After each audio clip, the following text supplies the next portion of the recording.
Cooking is more than a technique. Cooking is, I think, a mix of a lot of things. For me, cooking is love. It's a hate and love relationship that I have with cooking, but it's driven by passion, it's driven by love, it's driven by emotions. For me, I think cooking is very important because it's life. You can share things with people that you love, you can share things with people you don't know, and it all brings everyone together at the same table. And you know, at the end of the day, it's sharing something that you deeply, truly love. So I think for me, cooking is more love and passion than anything else.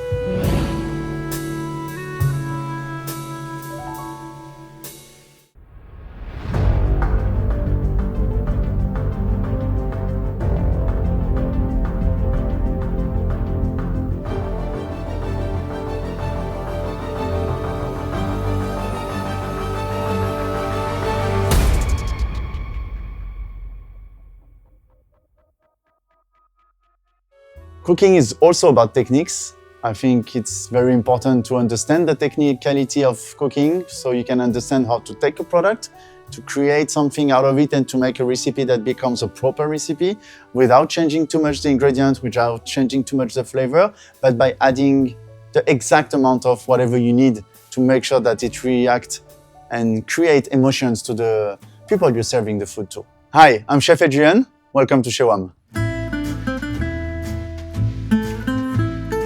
How does cooking make me feel? Make me feel alive. I feel like cooking makes me become stronger. Cooking makes me feel alive, and cooking makes me feel part of what I really wanted to do in life. I think it's a whole. When I enter the kitchen, I'm capable and I'm able to just slow down. Nothing else happens. The noise just becomes way less, and I feel like I'm in the zone. And I feel like, you know, it's the passion that comes out. And I think that's what's the beauty of it, from the emotion part. And obviously from the work part, the beauty is when you put a plate in front of a client. We have an open kitchen, so it's pretty easy to have communication with our guests.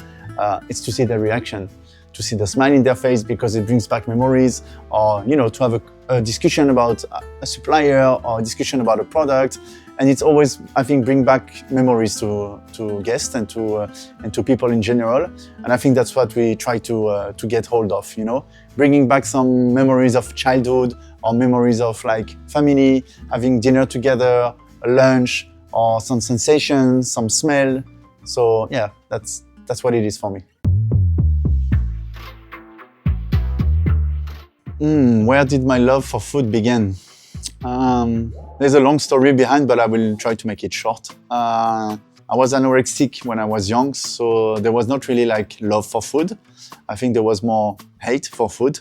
But I think by doing this job, actually, it kind of healed me. And I've learned how to interact with food, and I've learned how to become one with food and to understand what was the challenge that I could have with feeding myself. I think the love story is starting way later, when I finally managed to start my culinary school and to start enjoying and to feel like there was some few moments in my life there was facilities for me. It was easier for me to understand ingredients and recipes and to get things overall matching together. So I think that's where the real love for food happened as a human being and as a personal experience. Love for food also started for me when I was young, obviously picking fruits in my grandma's garden.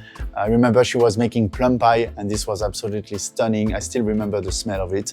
My other grandmother was actually also a very good cook with a lot of cream and a lot of butter. So I think food was always there, but I had to learn how to love it in a certain way. Creating food. I think I was better at creating food than as eating the food. So I think that's where I find my way. It's feeding other people and not feeding myself.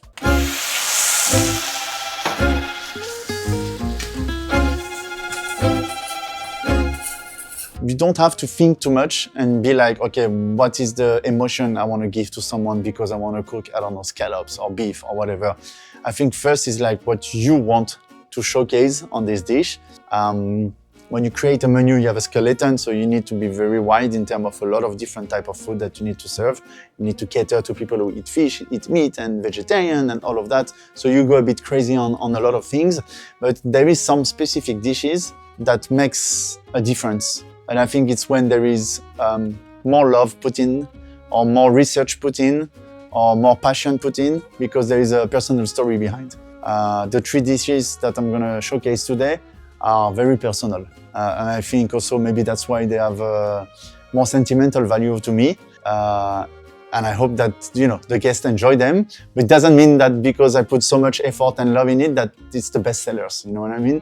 But for me, it is what it is because it's playful, because it's fun, because it's creative, because it's different, because the techniques are extremely well executed, but also the flavor are bursting. And I really like to do food and to create elements that disturb a little bit. And I want it to be playful. I want it to be fun. I don't want to be at a restaurant where I feel stressed or I feel bored. I want to be able for myself and the guests to come and to enjoy and to have a good time. I want them to smile. I want them to be happy. I don't want them to take themselves too serious. I think food is about happiness and love. And I think this is where you need to go. When you create a dish, you need to put yourself also, instead of like being just the chef, but also a guest, receiving the dish and thinking, okay, what I'm gonna get out of that? How's the flavors gonna come? How's the explosion gonna get? Because when you try it at work and you're standing in your kitchen, you try it like that. When you're sitting with guests, having a good time, and you're eating one by one and you're having bites, you need to understand like the dimension of it. So I think that's where the difference is to like creating your own dish, and that becomes like a signature dish, something that's like totally yours. It's you on a plate. And that's my motto here. Chez Wam is me on a plate, me in a glass, and me on turntable.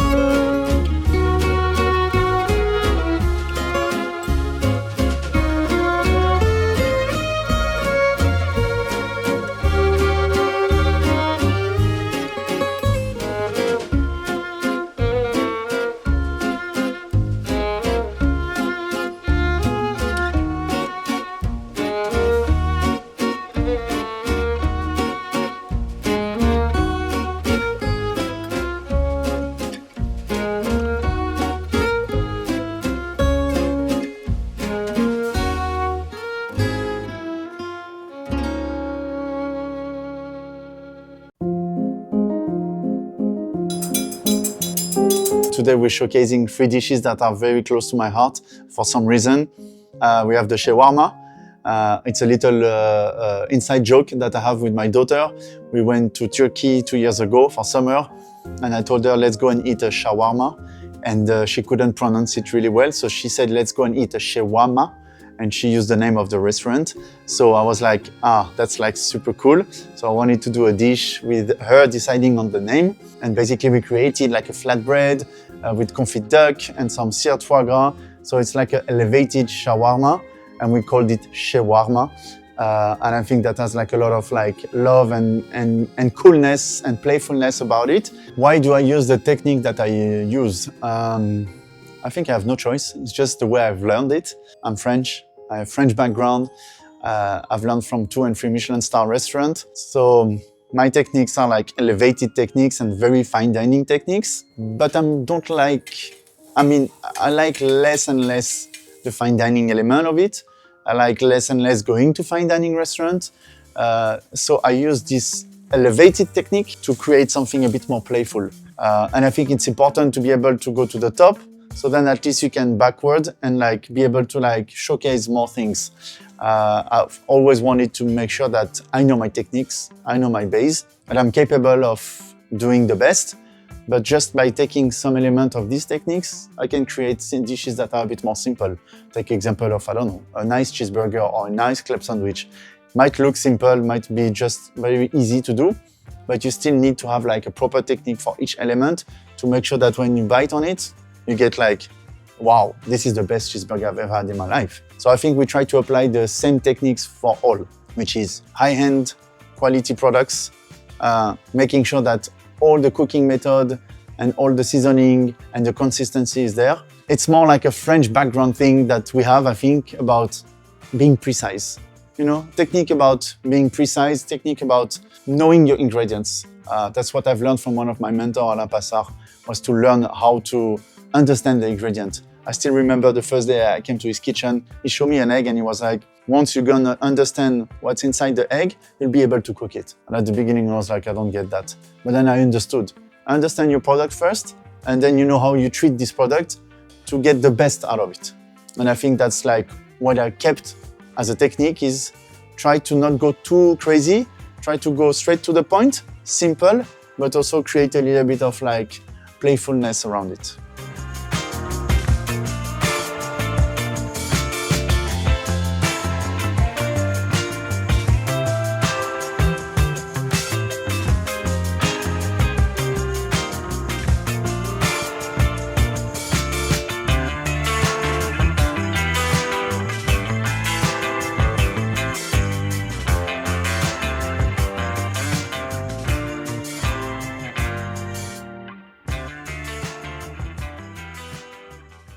I am someone that finds inspiration for food in many things. It doesn't need to be a book, it doesn't need to be a market. It's something that I feel.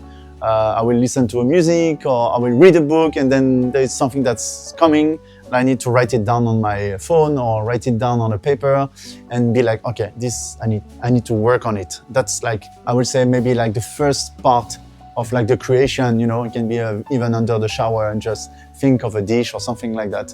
But I feel like mostly, obviously, it's, you know, cultural, travels, all these are like a huge impact for me. I used to live in Morocco, I'm from France, I live in UAE now, in Dubai for the last 13 years. So obviously the place you are, the place you go, you get attracted to the culture and to and the food that is served there, and you get some snippets of it, and you're like, oh, I really like, I don't know, this dish. I want to recreate it my own way, or I want to showcase this dish to the clients that I have in Dubai because maybe they never have the time to travel to this place. And I think travel is something that is just like opening your eyes and opening your taste buds to so many things, and I think you learn from that. We do a lot of collaboration also when we have chefs coming here. We travel also and go to see other chefs and we learn techniques and we learn things even from food. My wife is Turkish and Australian, so already, and I'm French. Already in our family we have different type of culture, different type of food on the table. I love Japan. So, you know, all of that you can see it in my cooking, you can see it on the dish that I create. I used to live in Morocco, so I have this love for like, you know, sweet and savory things. So I think it's a whole. That's what creates who you are and what you put on a plate. And I think like the inspiration can come from whatever you like in life. It can be art, it can be music, it can be books. We are lucky enough here in Dubai also to have a lot of suppliers with amazing products, very few markets. So I will say that's something that I miss. And when I go to Europe or when I travel, I go to the market straight away and I'm like a kid, you know, opening a candy shop and I'm just like going crazy, just touching strawberries and apple and peach. And this is what makes you feel alive.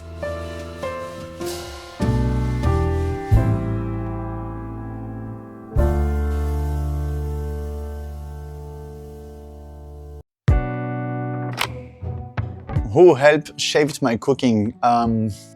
Definitely my mentors. And the chefs I worked with. I think I always say it. I work with Joël Robuchon, I work with Alain Passard, I work with Jean-Pierre Vigato, to name a few of them. I think what I do today, there's a little part of all of them into myself and into my cooking. You cannot deny that.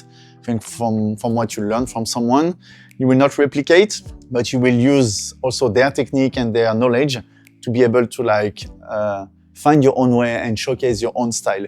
So I think they definitely shaped me. And then after when you start becoming a chef and you're becoming more yourself, you find your own way and your own style of cooking.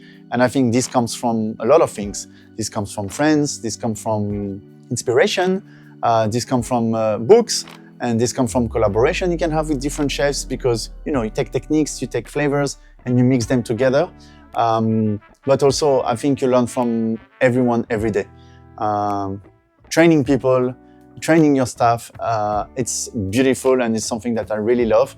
And I just hope and wish to see staff that I've trained becoming also themselves chef and opening their own restaurant.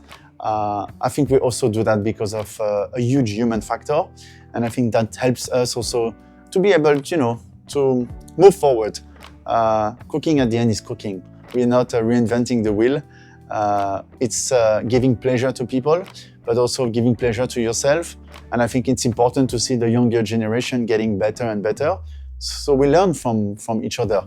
Our staff, we ask them every week or every 2 weeks if we're busy to showcase some dishes. I have Filipino dishes on my menu. We have Mauritian flavors in our menu.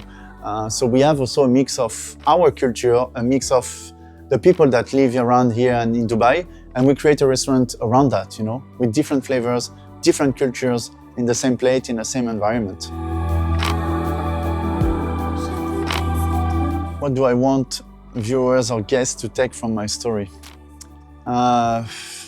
It's a very difficult question. It's deep, so I don't know. My story is my story. I think you get attracted to stories, you get attracted to people. Maybe some guests, some viewers will really get attached to me and to my story. Maybe some will be less. I think it's about the human factor again, and I don't want them to take anything out of it. I just want them to be able to enjoy what we are doing, to enjoy what we're saying, and to understand that we are true to ourselves. We are literally really giving love. We are really opening the space as not even a restaurant. It's an extension of my living room here. It's a place where I really get clients and get guests coming in we are all friends and we are all part of a big family. When they open the door, they see this coziness that you sometimes don't find in a restaurant, and that's easiness to come and to be able to talk to the DJ, talk to the bartender, talk to myself, and to create maybe a relationship, a friendship, a business relationship, or just a normal relationship with a guest. So I think what I want people to come out of is to be happy, to be full, and to be thankful to have discovered something new and to be able to come back. So I hope they can also see that today on the video. Is there something I wish people understand about chefs? Yes, I wish people will understand how much dedication, how much love, how much work, and how much time has been put into pleasing others. I think it's very important to understand that when you're a chef and when you choose this job, at the beginning it's extremely complicated. You need to give a lot about yourself. You need to be here when people are having fun. You need to be working during Christmas. You need to be working during birthdays.